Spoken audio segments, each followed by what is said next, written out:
Every revolution starts in the minds of the people. Arm yourself for the war of ideas. Take back your life. Take back your liberty. Tom Mullen Talks Freedom. Hello, everyone, and welcome back to Tom Mullen Talks Freedom. Today, my guest is Suzanne Sherman, whom many of you may know as the Red Hot Chili Prepper.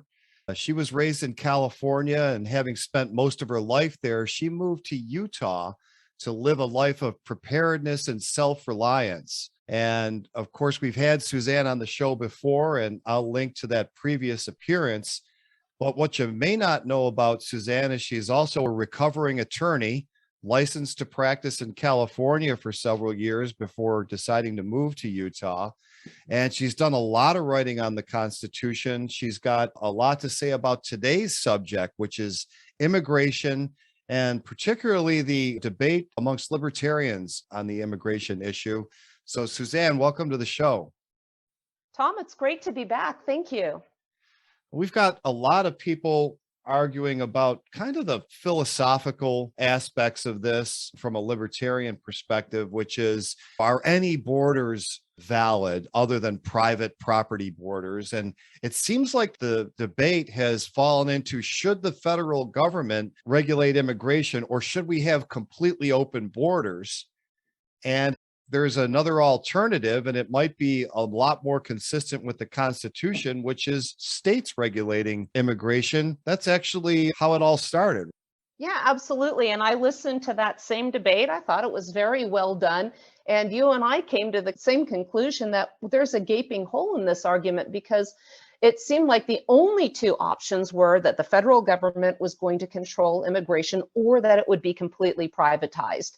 And I thought, well, wait a minute, if you want to talk about this from a constitutional perspective, and they never mentioned that, as far as I remember, the way I address this, because a lot of people talk about the power of the federal government to regulate immigration, I looked for it. Article 1, Section 8, it's not there. You can see Article 1, Section 8, Clause 4 mentions naturalization, but nobody's asking about this. And we all understand that the powers that the federal government has were initially delegated by the states, and those that remained, and those that were never delegated, remained with the states. And that's codified in the 10th Amendment. I don't think a lot of people realize that the states actually were actively regulating immigration. In fact, the whole way that this fell into the federal government's lap was a Supreme Court case named Chilong versus Freeman. There were several, but I think that's the one where they determined that this is the federal government's power. I gave the English majors review of it a couple years ago and concluded with Madison and Jefferson on my side that this power wasn't in the Constitution. Did you have a chance to look at that case and form any opinions yourself? Yeah, and what's interesting here is this power, first of all, take note of the date.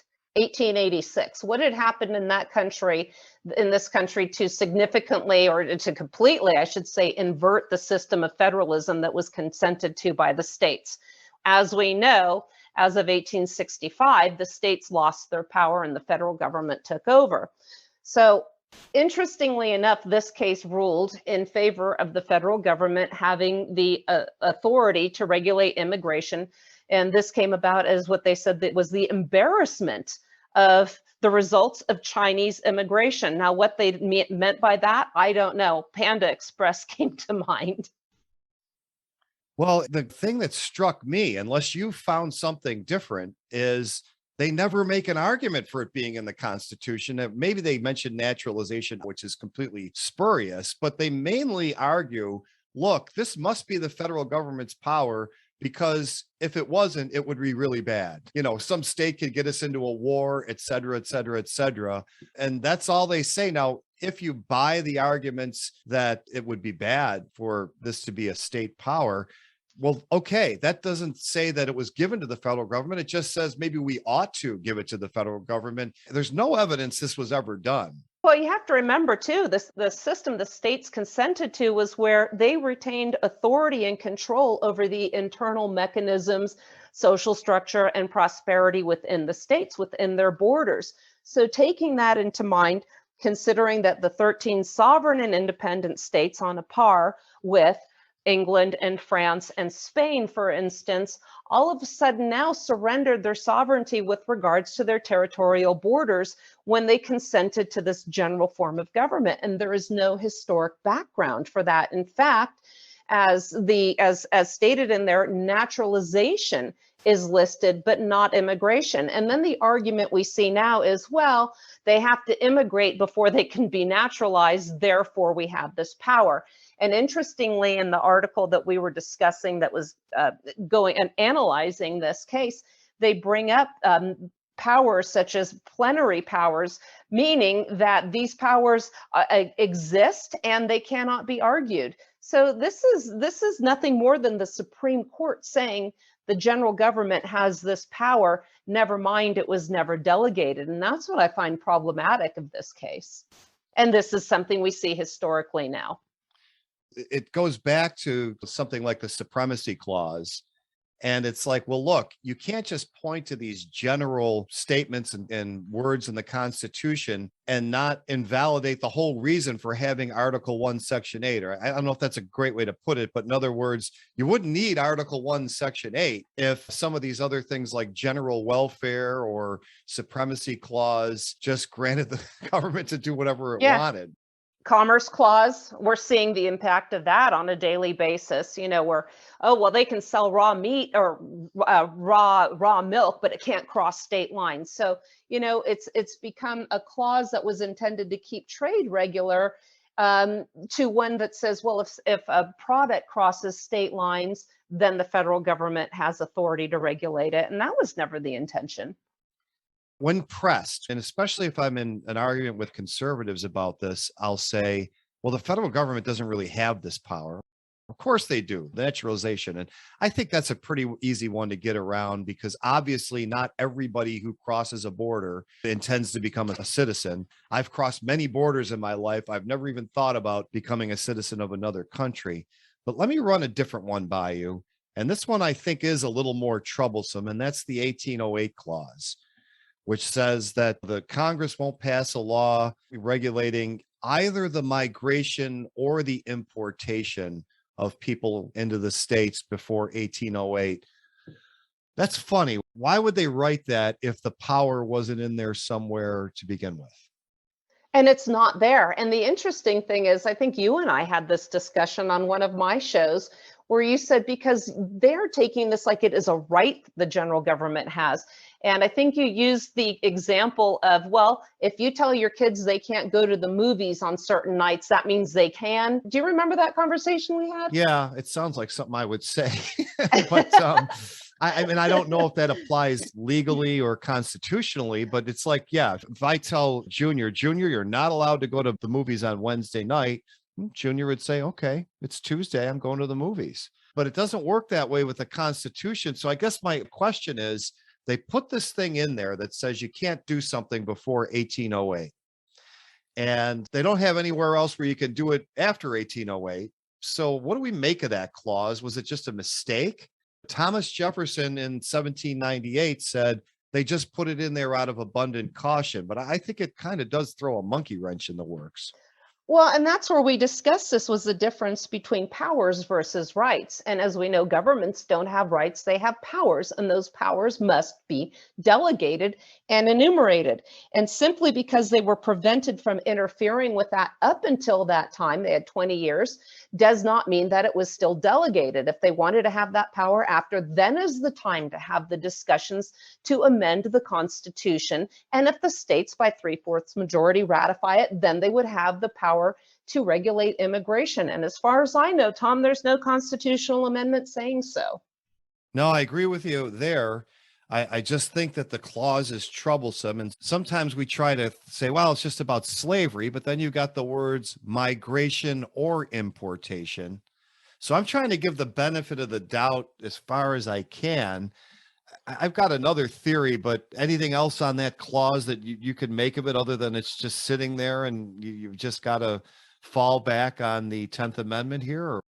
I think, like you said, it's one of those clauses that's problematic, that has opened the door for egregious overreach, much like Commerce Clause, General Welfare Clause, Supremacy Clause. Another one we don't talk about often is in Article 2, the powers of the executive, one of which is they can propose policies to Congress. And in my opinion, that's evolved into what we're seeing today is the president's platform to lead this nation. And that takes us directly to immigration. So a lot of people that were complaining about President Obama bringing in people from across the Mexican border and busing them everywhere in the middle of the night, dropping them around the country. And I made the argument that they were even weaponized to go into certain districts where there is political opposition. Well, when Trump was elected, then he started building that wall, and we didn't see as many of these people. I noticed that in Evanston, Wyoming, when I go shopping, and I thought, wow. And it's not that I was saying, wow, this is great, there are fewer Mexicans. I thought, wow, this is different. But did I ever think that those people had detracted from my shopping or living experience? Absolutely not. Now we've come back to Biden, who's doing what Obama did. But nobody learned anything from that. They still keep gravitating towards this notion that the general government, the federal government, has the authority to regulate this, but they have no answer for what happens when the administration with whom they agree or disagree comes into power. What's going to happen with the change? The way to safeguard this is to decentralize immigration and then get rid of, and this was one of the things that Dave had that he said was, look, when we have this welfare state in combination with open immigration that we're seeing right now, then we have these problems. I mean, there are many levels to this, but again, the assumption that we have this plenary power, and this is what they mentioned in that article, it's the absolute power to take action on a particular issue, no limitations. And that is where we have come with federal immigration. The states don't have the power to regulate their own borders. And just for the record, I just looked, the word plenary is nowhere in the Constitution, just in case anyone's wondering about that too. Right, neither is implied. Right. And really, that's the only way you can get to the federal government having this, if it's some kind of implied power. But I think the bank that Jefferson went to the mattress with Hamilton over being unconstitutional, if you're going to do the implied powers thing, and that's where Hamilton did it, you're holding more cards for a national bank than you are for immigration, because it's just nowhere in there. I mean, there's just nothing you can grab onto, I guess, other than naturalization and that clause. Let's take a short break for this important message. Most people consider it a fact of life that prices are going to go up over time, and they've never gone up as fast as they are right now. But what if I told you it wasn't always like that? That for over 100 years, prices went down in America even as the economy became more productive? Well, it's true. And as much as we like to blame the president when the economy is bad, presidents really have very little effect on our modern economy. The real culprit behind not only price inflation, but the constant booms and busts we suffer is the Federal Reserve System. My new book, It's the Fed, Stupid, is an appeal to Americans across the political spectrum to stop focusing on things that don't make a difference and start focusing on what does. Whether you're worried about constantly rising prices, wage stagnation, increasing wealth and income inequality, or the massive expansion of the government's size and power, they can all be traced back to an institution the powerful would prefer you ignored. Download a free copy of my new ebook, It's the Fed, Stupid, at itsthefedstupid.com and find out what you should really be fighting against. And now, back to our episode. You work on the answer, then you quietly save the day. You were right, Mr. Spock, about everything you said. We humans just aren't logical, too crazy in the head. I have a Mullen theory about the 1808 clause. I'll run it by you. You could tell me what you think. And this extends to the Bill of Rights, too. I think Madison was a great guy in some ways. He certainly was an honorable guy in that he went to the Constitutional Convention hoping for the same things as Hamilton, the same kind of result. And he didn't get it. And unlike Hamilton, who tried to weasel his way and get it going around the Constitution, Madison just said, okay, I tried, but this is what they voted on. And I'm now going to become a Republican with Jefferson. That's how much I think it's important to stick to consent of the governed and the Constitution that was actually ratified. Would you agree with that so far? Wholeheartedly. I mean, he went so far into Federalist 39 to assert that the new government proposed was federal as opposed to national in nature. And in 45, he explained how the powers that were delegated were few and defined. Those remaining with the states were numerous. And this is a term that's very important: indefinite. Indefinite. Nowhere does it have to be written that the states have certain powers other than in the state constitutions. And the state constitutions, remember, the states weren't even mentioned in that podcast that we were listening to.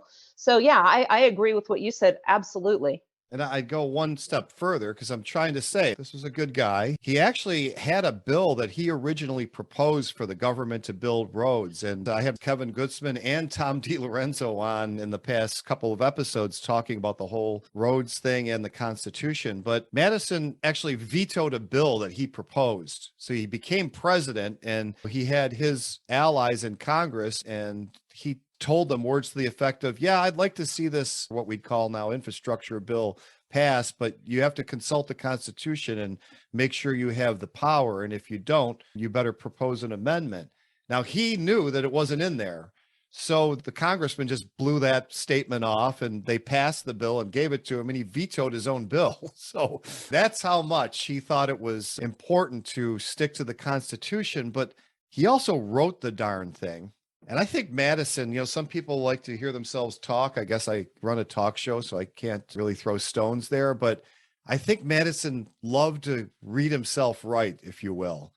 And he was so long-winded. And I think he wrote a lot of wiggle room, maybe subconsciously, into the Bill of Rights. And I'm wondering if this 1808 clause is the same thing. It's like, look, the power's not in there and I just can't help myself. I'm putting this in because I know the slave states wanted some protection there. What do you think? There are so many in there, Tom. And look at the Fourth Amendment. No unreasonable searches shall be made without a warrant. Who's going to determine whether or not a search is reasonable? I'll tell you who isn't going to be allowed to make that determination: the person who's being searched, the person who's being arrested, whose home is being searched. They don't get to determine whether or not it's reasonable. So the government just had a general authority to conduct searches if they deemed they were reasonable, which really isn't a big stretch from the former writs of assistance, if you think about it. Well, I don't want to get too far off the subject, but now I got to ask you this since you brought up the Fourth Amendment. I don't think it even requires a warrant. That's what I said. No unreasonable searches without a warrant. No, you can have searches without a warrant. Well, let me go further. Maybe you could even have an unreasonable search without a warrant because it doesn't tie warrants to searches. It says the right of the people to be secure in their persons, houses, papers, and effects against unreasonable searches and seizures shall not be violated, and no warrant shall issue. Oh, well, okay, you got searches over here, and then you start talking about warrants. I don't see that the warrant's even required. You almost have to assume it. I know there was probably a Supreme Court decision that said it was, but what do you think? I don't think this thing even requires a warrant for any search.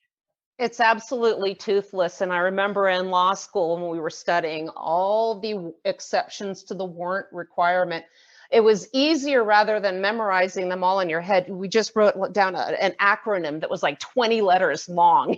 And that was your checklist to go through all of those. But anyway, we digress. But that is absolutely just yet another hole in this. And I think it was Albert J. Nock who wrote a book on Jefferson. Mises published the article about how the Constitution really wasn't about liberty. It's doing exactly what it was intended to do.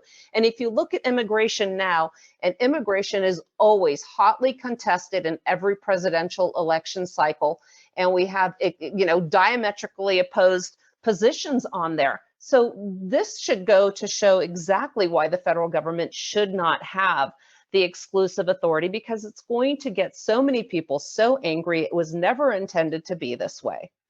And the good news is the states are stepping up on this, just like they did with marijuana, just like they do with some other issues. And I wish they'd do more of it. They're just starting to put their own policies in.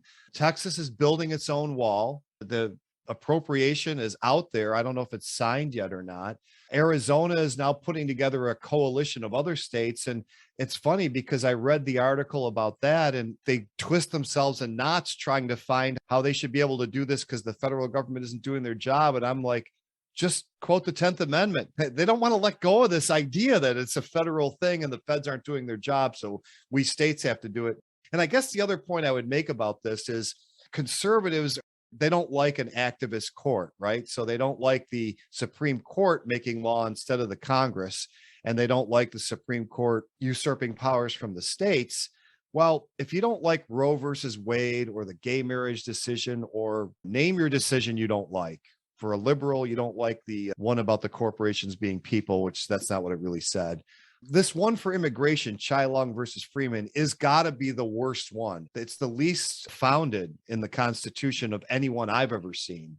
Well, again, it's just a matter of the federal judiciary and the Supreme Court saying, yeah, we took an oath to uphold and defend the Constitution, but this is the policy outcome that we want because, again, the timing is very suspect. This is in the 1886. We all know what happened in that era.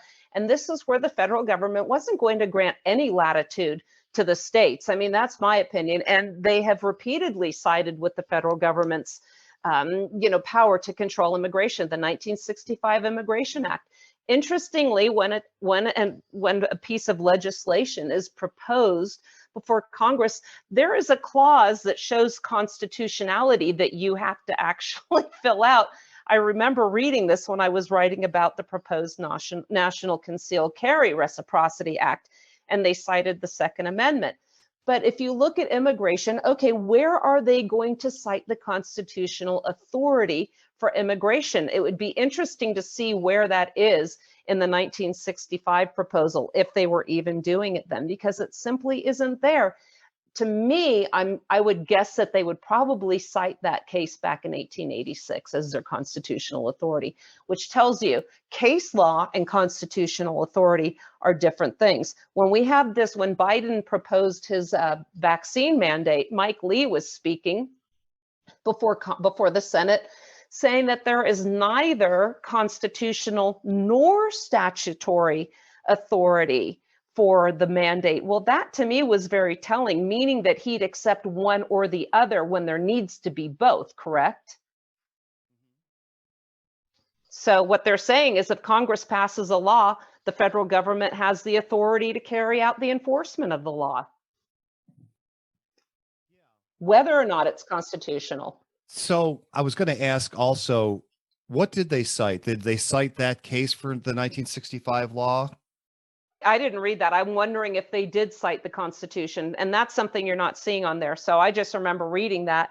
And I also remember how they would justify behaviors. I use the example of the Controlled Substances Act in the Gonzalez versus Raich case, where Antonin Scalia justified their behavior, saying, well, this is part and parcel of a pre-existing government program, which was the Controlled Substances Act.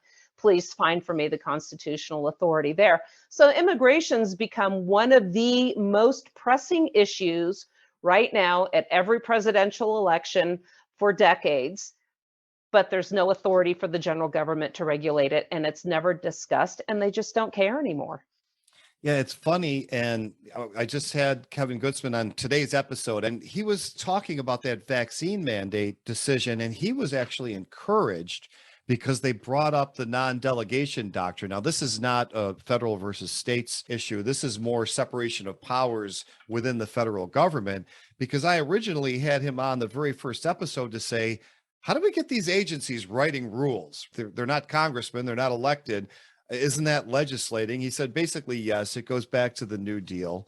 And not to recap that whole episode, but they wrote into this decision, they use the words non-delegation doctrine, which on one hand you say, well, it's already been delegated. You're ruling on something written by bureaucrats. But on the other, I think what he's saying is the green shoot here, if you will, just by bringing this up and starting to work it into decisions, which this was the Gorsuch part, and he's pretty young, that case law that lawyers are trained on, this will start to be ingrained in them, and maybe we can rein in the agencies. But As far as the states go, I think most people would say, oh my God, you're going to have people at every state line making sure I don't come and go.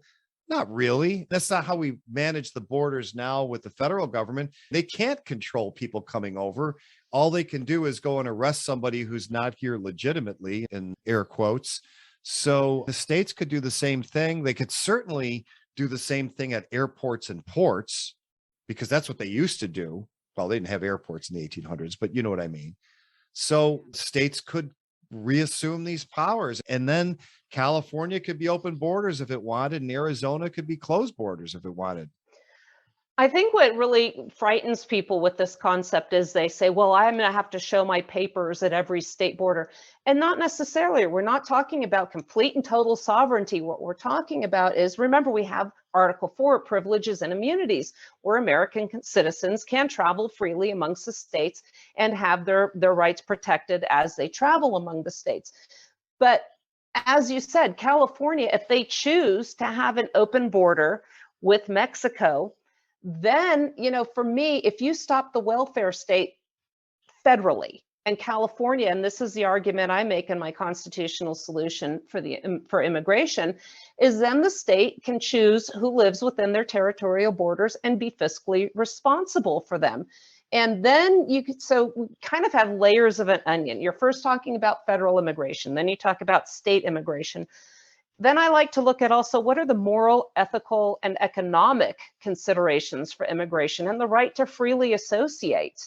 So in California, when I lived there, I am absolutely unashamed to say I hired people who were considered undocumented here in violation of federal immigration laws, but they were the best suited for the job. They were the ones that worked the hardest. They were the ones I trusted most. There's no American that is entitled to be employed by me in my private home.